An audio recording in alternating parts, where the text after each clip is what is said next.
All right, what's up everyone? Welcome back to the Strength Classroom. Today, I'm gonna talk about the benefits and how to perform heavy ass kettlebell swings.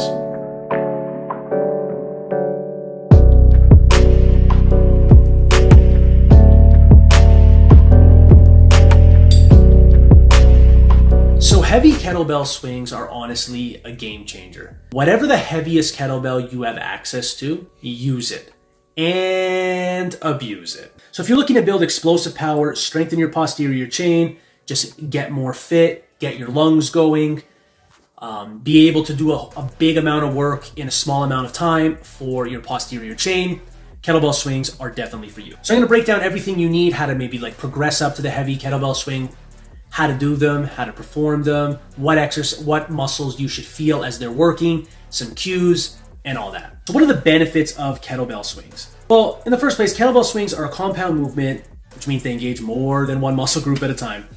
And when they're performed correctly, they work your glutes, hamstrings, core, upper back, forearms, lower back, and your lungs, even though that's not a muscle. So your heart, because that is a muscle. But the real magic happens in the posterior chain, to be honest. The muscles along your back, from your calves to your shoulders, that's what's really gonna take the brunt of the punishment. This chain is key for strength, stability, athletic performance, you name it. The posterior chain is a beast when it comes to just displaying any type of athletic quality, whether it's strength, explosiveness, power, you name it. So kettlebell swings can also have a huge amount of benefits for bodybuilders, believe it or not. They're excellent for building glutes, hamstrings, and the lower back while improving muscular endurance and metabolic conditioning. Heavy swings also involve multiple muscle groups, which are burning a lot of calories and just getting a lot of training economy, a lot of muscles hit at the same time. So the biggest benefit that a bodybuilder is going to have here is the high time under tension. It's not like an isolation exercise where you're gonna feel like, wow, my hamstrings are really feeling it or my glutes are really feeling it. You're gonna feel it along your entire backside. For powerlifters, kettlebell swings, specifically heavy kettlebell swings, can complement and supplement deadlift training. They're going to emphasize hip thrust power, glute activation, posterior chain strength, and all of those are very important for having a strong deadlift. The explosive nature of the swing actually mimics the explosive power you need for a powerful deadlift lockout. Powerlifters who incorporate kettlebell swings can increase their overall strength while reducing the risk of overuse injuries from constantly using heavy barbell training. How can athletes benefit from heavy swings? So particularly in sports like, let's say, football, basketball, track and field, heavy swings can maybe indirectly carry over to sprinting power and explosive movements like jumping and cutting. It's not going to mimic them, but it's going to strengthen the muscles that are involved in them. The posterior chain is key in almost every athletic movement. It develops a strong hip hinge and builds explosive hip power, which will help improve athletes' speed and agility. Athletes can also use swings as a conditioning tool without sacrificing gains. Now, you want the kettlebell to be heavy enough. Don't use a 30-pound kettlebell and be like, oh yeah, this is increasing my power. It has to be heavy enough. For the general person that just works out, remains young, strong, body's resilient, can benefit from all the things I just named. So let's talk about setting up for your swing. A proper setup is crucial so you don't injure. A lot of people injure their low backs on this just because they're not setting up properly. You want to stand with your feet about hip width apart. It could be narrower, it could be wider, but just start off with hip width apart and see how it goes from there. Your foot position is also going to depend on you. I like to have them just slightly outwards to point my toes, not 45 degrees, not perfectly straight, just ever so slightly. Let's call it 10 to 15 degrees. And the kettlebell should actually be placed out in front of you.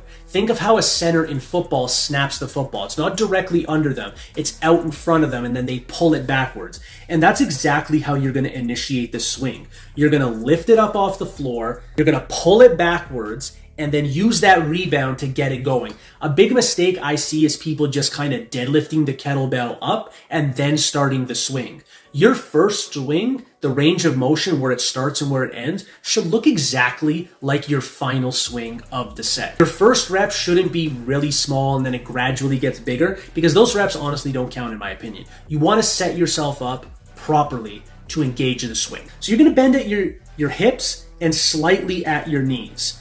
Keeping your legs straight is not a good thing. You don't want your knees to be stiff but you don't want to turn it into a squat. It wants to be mainly a hinge, but you can have some soft knees on the way back and then straighten as you're thrusting with your hips on the way forward. Hinging at your hips is what's going to keep your glutes engaged. It's going to protect your lower back. Your chest, you don't want your rib cage to fall. That will allow your chest to stay up. And you should maintain a neutral spine. You don't want to round it, but you don't want to arch the shit out of it at the same time. So you want to imagine your back is like a board. You want it to remain neutral the whole time.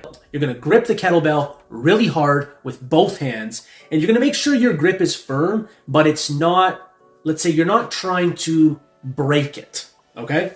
You want the tension in your arms and shoulders and your lats. If you feel all the tension in your hand, you're not activating as much muscle as you possibly could be. So to initiate the swing off the floor, you're going to pull it back, like I said, football style, and then you're going to push your hips back while keeping your knees bent slightly. And you want to keep the kettlebell as close to you at all times. Don't let it fly away from you. At the top, I always like to tell people to maintain the tension in your glutes, hamstrings, back, and lats. Keep the bell close to you at the top, and imagine you have T-Rex arms. I used to let the bell float in front of me and think that's giving me a better arc, but I actually looked into some like hardcore kettlebell channel, and not only do I think this is wrong now, but I think the other way is far superior, and I would swing no other way. The easiest way I could give a beginner to heavy swings, the best cue possible is to think of your deadlifting, your deadlift max, and that's how much power and hip drive you are putting into the heavy kettlebell. But it might only be 100, 150 pounds. So you want to make sure these reps are fast. This is not a finesse exercise when it comes to bar speed. So you want to snap your hips as fast as you can. The harder and faster you drive your hips, the higher the kettlebell will swing. But here's the thing, your arms should not be doing any lifting. So you're not curling it up, you're not shrugging it up. In fact, when you are powerfully thrusting it forward, you almost want your back and arms to prevent it from flying away. Remember what I said, T-Rex arms. This is what's going to engage your upper back as well and really turn this into a full body exercise. You want to control the descent. You don't want it to be snappy. You don't want it to be choppy. So it's just as important to have a good upward swing than it is to have a good descent.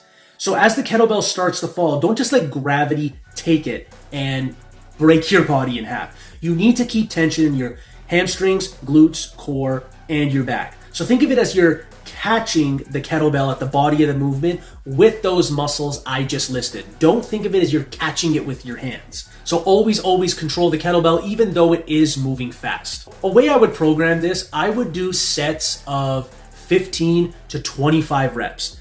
Do it with 5 sets when you're new. You're gonna get, let's say, a 50-pound kettlebell. And make sure you're doing all those cues. You're trying to throw it as fast as you can with your hips. You're maintaining tension in the key muscle groups, the hamstrings, the glutes, the low back, and even the upper back.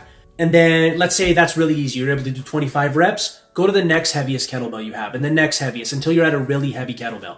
My heaviest kettlebell is an 80 kilogram kettlebell. I understand not many people are gonna have access to that, but just get the heaviest kettlebell you have. If the heaviest kettlebell in your gym is 100 pounds, just do sets of 50. Simple solution.